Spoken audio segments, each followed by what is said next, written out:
बाटे मोनू भाई के आज बर्थडे तो पार्टी बिहार में होई।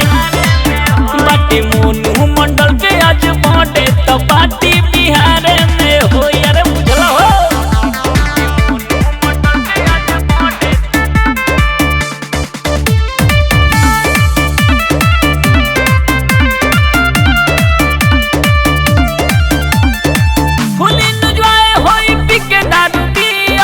सब लोग बोली happy birthday to you Deere.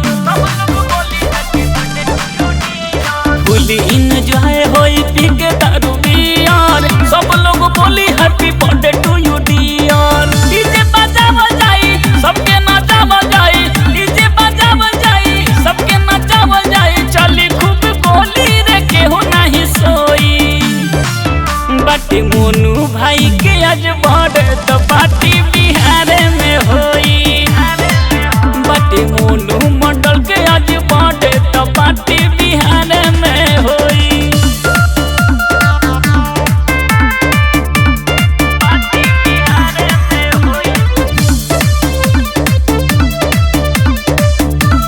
Party Bihar में होई। बर्थडे के हो गइल घरे घरे चर्चा। अभय भैया के लगी पाकिट से खर्चा। आज पूरा गर्दा उड़ी हो। बर्थडे के हो गइल घरे घरे चर्चा। करण निर्भय के लगी पाकिट से खर्चा।